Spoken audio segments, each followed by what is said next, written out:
अस्सलाम वालेकुम स्टूडेंट्स। अब हमारा अगला जो आर्टिकल है ये भी गाज़ी लॉ की एप्लीकेशन है। हमने मालूम करनी है electric field intensity due to infinite sheet of charge.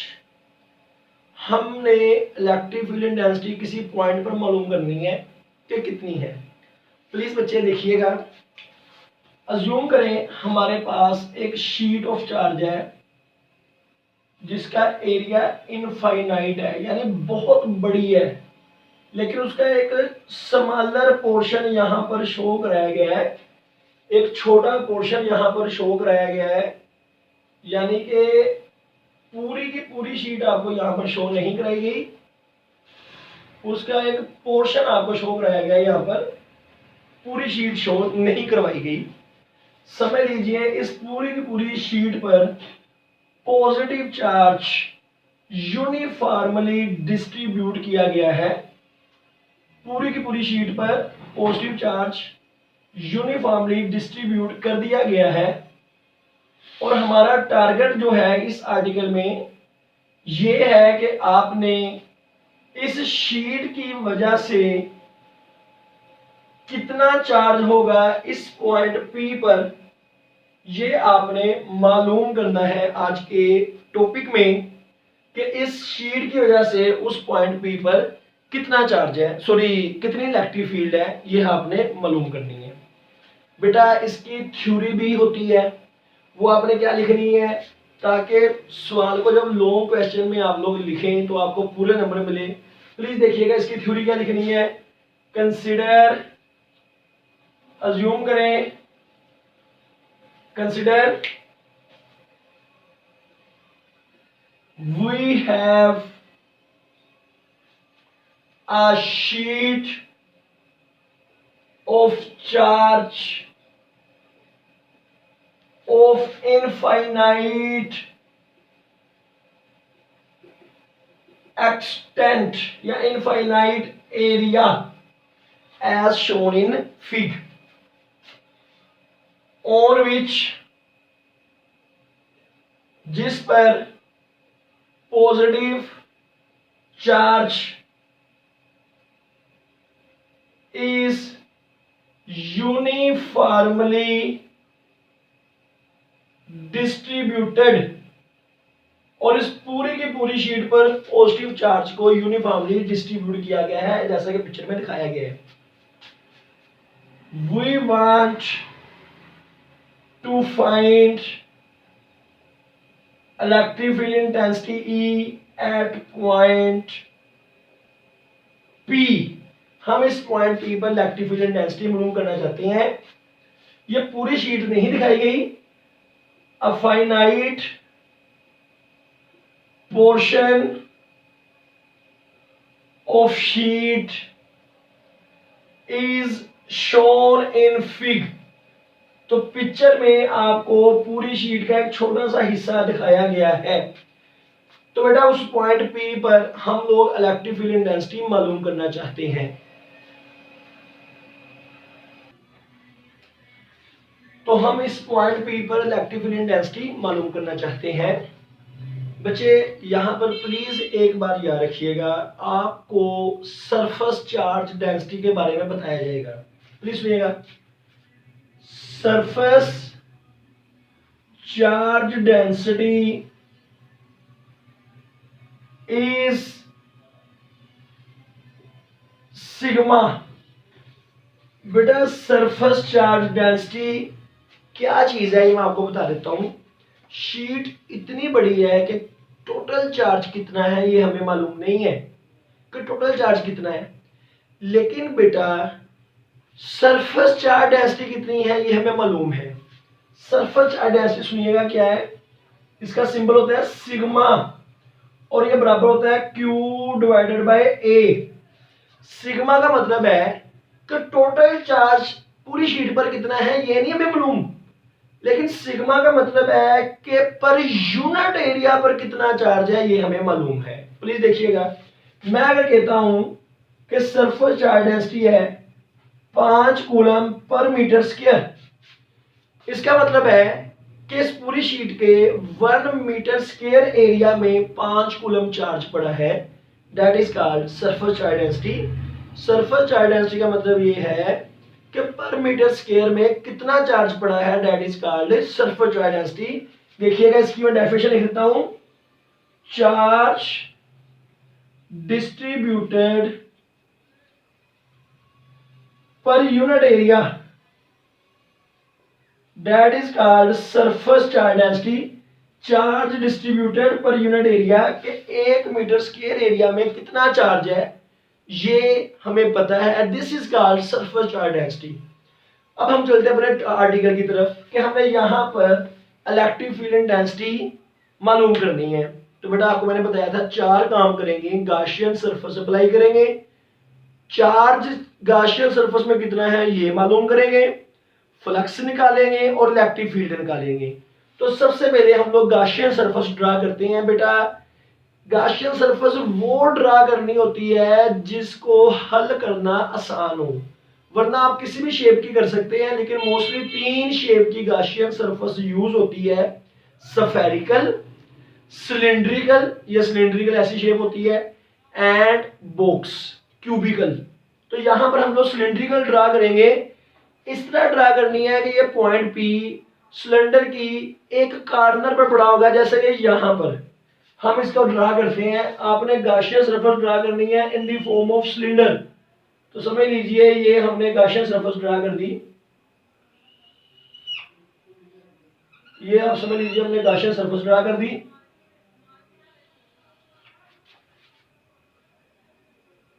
ये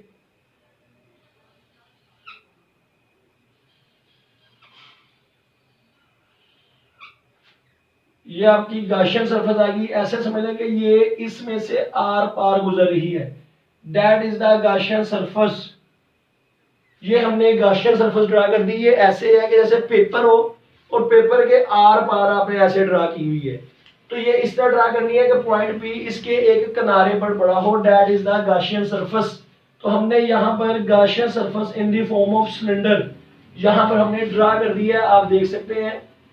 तो बेटा पहला काम हमारा हो गया गाशियन सरफेस ड्रा करना, तो पहला काम हो गया। दूसरा काम हमारा क्या है, हमने चार्ज निकालना है कि इस गाशियन सरफेस के अंदर कितना इनक्लोज है। तो बेटा चार्ज इनक्लोज निकालने के लिए आपको सरफेस चार्ज डेंसिटी का सहारा लेना पड़ेगा। अगर आपने चार्ज इनक्लोज निकालना है क्यू, तो ये आ जाएगा sigma A, charge enclosed in Gaussian surface is Q is equal to sigma A। यानी कि आप सरफेस चार्ज डेंसिटी के साथ, ये जो मैंने आपको एग्जांपल दी थी, इस सरफेस चार्ज डेंसिटी के साथ जो गाशियन सरफेस है उसका एरिया मल्टीप्लाई कर दीजिए, तो आपके पास टोटल चार्ज आ जाएगा जो इस गाशियन सरफेस के अंदर बंद है, वो आपके पास टोटल चार्ज निकल आएगा। For example surface charge density अगर आपके पास थी 5 कूलम पर मीटर स्क्वायर और आपकी गाशियन सरफेस का एरिया समझ लीजिए 5 मीटर स्क्वायर है, तो आपके पास जो चार्ज इनक्लोज आ जाएगा वो 25 कूलम आ जाएगा, ये कट जाएगा इसके साथ। तो 25 कूलम इसके अंदर चार्ज इनक्लोज है, तो ये आ जाएगा आपके पास, that is the second part. अब तीसरा पार्ट है अपने फ्लक्स निकालना है। बेटा आप समझ लीजिए कि इसकी 3 साइडें हैं, ये पहली साइड, ये दूसरी साइड, और ये जो कर्व है ये तीसरी साइड। ये देखिएगा इसकी ये साइड 1, ये 2, और ये जो गोल साइड है कर्व्ड साइड ये थर्ड साइड। तो अगर मैं इस साइड की बात करूं तो इस साइड का एरिया वेक्टर आप देखेंगे आउटवर्ड होता है, सबको पता है एरिया वेक्टर आउटवर्ड होता है, और इसकी जो इलेक्ट्रिक फील्ड आएगी वो भी आप जानते हैं कि वो आउटवर्ड होगी। तो इस साइड का एरिया वेक्टर और इलेक्ट्रिक फील्ड पैरेलल हो जाएंगे, तो थीटा आपके पास यहां पर आ जाएगा 0 degree between E and A. Electric field density and area vector theta 0 degree हो जाएगा। इसका अगर जिक्र करें तो इसकी भी इलेक्ट्रिक फील्ड किधर को होगी, इधर को होगी, सॉरी एरिया वेक्टर इधर को होगा आउटवर्ड, और इसकी भी इलेक्ट्रिक फील्ड भी इधर को जाएगी, इधर को जाएगी इलेक्ट्रिक फील्ड भी। तो ई और ए इसका भी क्या हो जाएगा, इस साइड का भी पैरेलल हो जाएगा और थीटा क्या हो जाएगा, इसका भी 0 डिग्री, इसका भी 0 डिग्री आ जाएगा।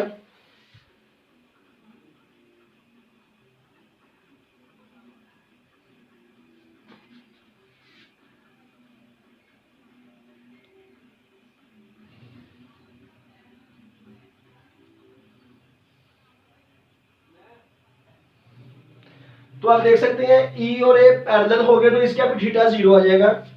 और तीसरी जो इसकी साइड है ना बेटा, ये देखें, ये कर्व साइड, ये कर्व्ड साइड जो है ये इसकी तीसरी साइड है, ये कर्व्ड साइड ये आपके पास। तो इसका आप एरिया वेक्टर देख सकते हैं, अपवर्ड होगा, लेकिन इसकी इलेक्ट्रिक फील्ड जो है पॉजिटिव चार्ज की आप सबको पता है कि आउटवर्ड होती है इधर को।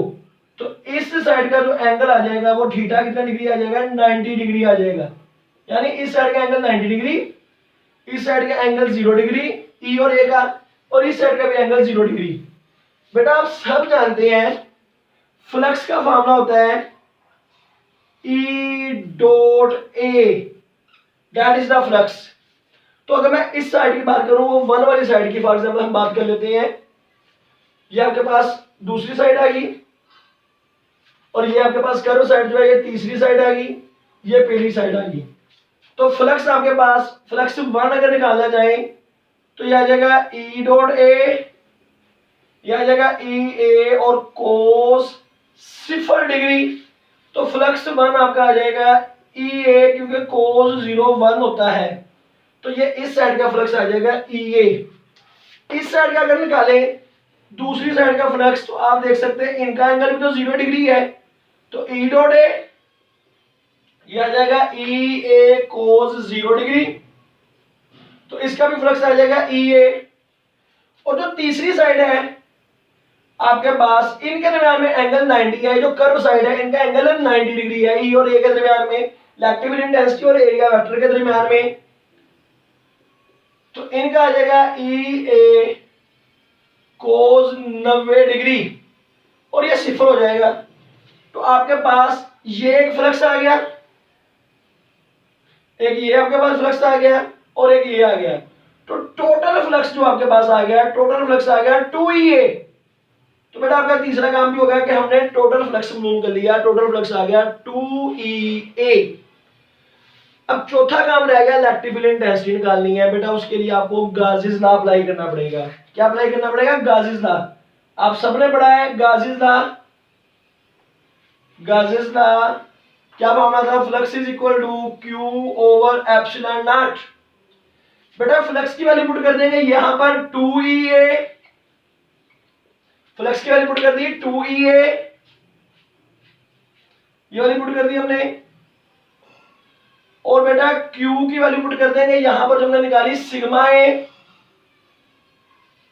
और बेटा पुट कर देंगे एप्सिलॉन नॉट। तो आप देख सकते हैं कि यहां पर A से A कट जाएगा, तो आपके पास E जो आ रहा है ना, E की वैल्यू आ जाएगी sigma over 2 epsilon not, that is the electric field intensity at point P point पर इलेक्ट्रिक फील्ड इंटेंसिटी आएगी सिग्मा ओवर 2 एप्सिलॉन नॉट। ये इसका मैग्नीट्यूड है। अगर बेटा आप इसको वेक्टर फॉर्म में लिखना चाहते हैं, वेक्टर फॉर्म में मैं यहां लिख देता हूं। अगर इसको आप वेक्टर फॉर्म में लिखना चाहते हैं, वेक्टर फॉर्म में, तो आपको यहां पर ये इसका मैग्नीट्यूड आएगा इलेक्ट्रिक फील्ड का सिग्मा ओवर 2 एप्सिलॉन नॉट। यहां पर इसका आपको डायरेक्शन यानी कि यूनिट वेक्टर लिखना पड़ेगा आर हैट।